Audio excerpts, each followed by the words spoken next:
नमस्कार दोस्तों, बड़ों को मेरा प्रणाम और छोटों को ढेर सारा प्यार। आजकल जो एजुकेशन की हम बात करते हैं और बोलते हैं कि लड़के और लड़कियों को समान एजुकेशन है और उनके बीच में कुछ भी हम भेदभाव नहीं रखते हैं, लेकिन उसके बावजूद कहीं ना कहीं हमारे जहन में, हमारे दिल में ये बात होती है कि ये काम लड़कों का है या ये काम लड़कियों का है, ये लड़कों को ज़्यादा सूट करेगा और ये लड़कियों को ज़्यादा सूट करेगा। तो ये जो थॉट हमारे माइंड में पनप रहा होता है या पहले से एग्जिस्ट कर रहा होता है, उससे कहीं ना कहीं हम अपने बच्चों को, चाहे वो लड़का हो या लड़की हो, उसके टैलेंट को नज़रअंदाज कर रहे होते हैं। अब कई बार ये होता है कि कभी कभी पेरेंट्स ही उनकी जो अंदर की टैलेंट है वो क्योंकि इतना समझ नहीं पाते, या उनकी जो इंटरेस्ट है वो इतना नहीं समझ पाते, क्योंकि वो अपने एक्सपीरियंस के हिसाब से उतना सोच रहे होते, समझ रहे हैं, उन्होंने अपने टाइम पे जितना देखा होता है, सुना होता है, वो उसके हिसाब से उन चीज़ों को देख रहे होते हैं, कर रहे होते हैं। उनकी नज़र में ये काम लड़कियों का होता है, वो काम लड़कों का होता है, तो उन्हें लगता है कि ये करेगा तो मुझे अच्छा नहीं लगेगा।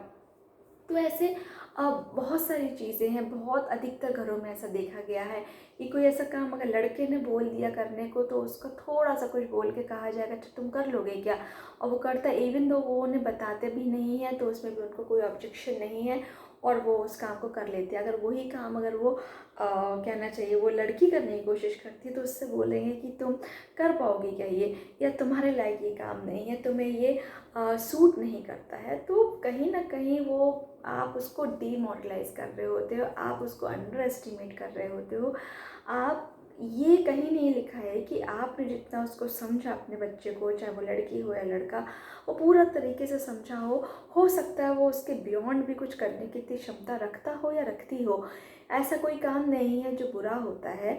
और हाँ, मैं मान सकती हूँ कोई बोले कि मैं चोरी करने का ऐसा कुछ सेटअप और ये सब चीज़ तैयार कर रहा हूँ, इसकी प्लानिंग कर रहा हूँ, तो मैं ज़रूर कहती हूँ कि आप इसको बिल्कुल रोकिए, क्योंकि वो चीज़ गलत है। उसको अगर वो जो टेक्निक्स हैं, वो प्लानिंग, वो किसी अच्छे काम के लिए भी लगाई जा सकती हैं, लेकिन कोई काम आजकल ऐसा नहीं हो गया है कि ये लड़का ही करेगा या लड़की ही करेगी। हर जगह आप कहीं पे भी देख लीजिए, बस हमारे ये माइंड में है कि ये चीज़ इसके लिए सही रहेगी, इसमें इसको तकलीफ़ इतनी नहीं होगी, वो इतना कर पाएगी या वो इतना कर पाएगा या नहीं कर पाएगा, ऐसा कुछ नहीं है। लाइक हम फैशन डिज़ाइनिंग की बात कर रहे हैं, तो अगर लड़का उसमें चला जाता है तो थोड़ा सा पेरेंट्स को कभी कभी लगता है कि इसमें क्यों जा रहे हैं, या लड़की कोई ऐसा प्रोफेशन चूज़ कर लेती है कि सिविल इंजीनियरिंग का, लाइक, या फिर कोई बिजनेस का, तो उसको लगता है कि ये कर पाएगी या नहीं, ये इसमें वो गट्स नहीं है, कैसे डील करेगी, कैसे हैंडल करेगी। You are the parents, you are the teachers, और आपको और पेरेंट्स, जो टीचर्स और पेरेंट्स दोनों ही ऐसे पिलर होते हैं जो अगर बच्चों को आगे बढ़ाने का रोल प्ले कर रहे होते हैं। उनको कहीं भी अगर वो डगमगाते हैं, कहीं भी वो कमज़ोर पड़ते हैं, तो आप ही वो दो लोग हैं जो उनको आगे बढ़ाने में क्या बोलना चाहिए कि सक्षम होते हैं। उनको आगे किसी भी तरह से मोटिवेट करके, किसी भी तरीके से उनकी प्रॉब्लम्स को सॉल्व करने की इतनी क्षमता रखते हैं, क्योंकि आप ही ये दो लोग हैं जो उनसे इतने क्लोज अटैच्ड होते हैं, और आप ही दो ऐसे लोग हैं जो उनका बहुत दिल से बहुत अच्छा चाह रहे होते हैं। तो आप ही अगर ऐसा उनको इतना अंडर एस्टिमेट करेंगे तो कैसे काम चलेगा। तो लड़की अगर कुछ बोल रही है करने को तो उसको भी करने दीजिए, पीछे आप खड़े रहिए, गिरेंगे तो ठीक है, आप हैं ना संभालने के लिए, उसको इस तरह से ग्रूम अप कीजिए। और अगर लड़का भी ऐसा कर रहा है तो ऐसा कीजिए। गलत चीज़ों में मैं नहीं कह रही कभी सपोर्ट कीजिए, बस सही चीज़ों में, क्योंकि आप नहीं जानते आपके टाइम पे आपका जो दौर था और अभी का जो सिनेरियो चल रहा है वो बहुत ही टोटली डिफरेंट है। तो उनको उनके हिसाब से भी ज़िंदगी जीने का एक मौका दीजिए। अपनी जो उनके रूट्स हैं इस तरह से मजबूत बना दीजिए कि वो कभी उनके कदम जो है डगमगाए नहीं, कभी किसी गलत रास्ते पे ना जाए, कभी किसी गलत लोगों की संगत में ना है। इतना आपने स्ट्रॉन्ग बनाना है, ऐसे आपको अपब्रिंगिंग करनी है। तो यहाँ पे आपको वर्कआउट करने की ज़रूरत है। और ये मत कहिए ये प्रोफेशन लड़की की टीचिंग है तो लड़की के लिए अच्छा रहेगा, लड़के के लिए बिजनेस है तो लड़के के लिए अच्छा रहेगा, ऐसा कुछ भी नहीं है।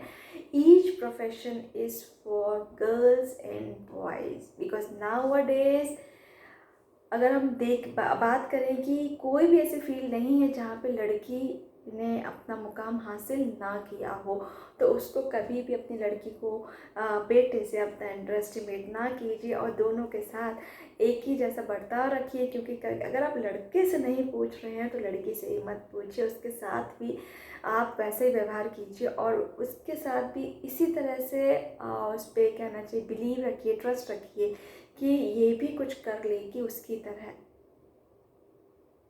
अंत में आपसे विदा चाहूँगी और एक रिक्वेस्ट करूँगी, थोड़ा सा हमें अपनी सोच बदलने की ज़रूरत है। अगर उसको पूरी अच्छी एजुकेशन दोनों को अगर आप दे रहे हैं तो दोनों को काम की, प्रोफेशन की अगर बात आती है, करियर की बात आती है, तो उसमें भी इतना कहना चाहिए जो आप भेदभाव करते हैं कि ये नहीं करना चाहिए, वो नहीं करना चाहिए, तो वो भी मत कीजिए। उनको उनके हिसाब से करियर चूज़ करने दीजिए, उनको उनके हिसाब से जो लाइन चूज़ करनी है वो करने दीजिए, क्योंकि उनकी लाइफ है, वो बेटर जानते हैं। आज का जो यूथ है बहुत ही इंटेलिजेंट हो गया, बहुत सोच समझ के आगे बढ़ रहा होता है, हर पहलू पे प्लानिंग करके, हर पहलू को सोच समझ के ही वो आगे बढ़ता है। तो इतना अंडर एस्टिमेट आज की जनरेशन को मत कीजिए। अंत में यही कहना चाहूँगी कि आप लोग सिर्फ एज सपोर्टर उनके साथ रहिए, क्योंकि आपका सपोर्ट उनके लिए बहुत ही ज़्यादा मैटर करता है। आपका सपोर्ट रहेगा तो उनका जो अंदर से जो एक कॉन्फिडेंस वाला जो फीलिंग है वो और भी ज़्यादा बढ़ जाएगी और वो डेफिनेटली उन्होंने जो लाइन चूज़ की डेफिनेटली उसमें कुछ अच्छा करेंगे, और अच्छा करेंगे तो आपका ही नाम होगा, क्योंकि वो आपके नाम से ही जाने जा रहे हैं। तो एक मिसाल कायम कीजिए ताकि बच्चे कह पाएँ कि हमारे पेरेंट्स ने हमारा हमेशा सपोर्ट किया, किसी भी काम के लिए मना नहीं किया। कहीं कुछ गलत भी हो गया, कुछ गलत भी चूज़ कर लिया, उसको कैसे सही करना है उसका डायरेक्शन दिया। Be like that.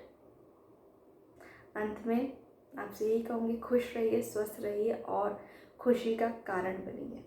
नमस्कार।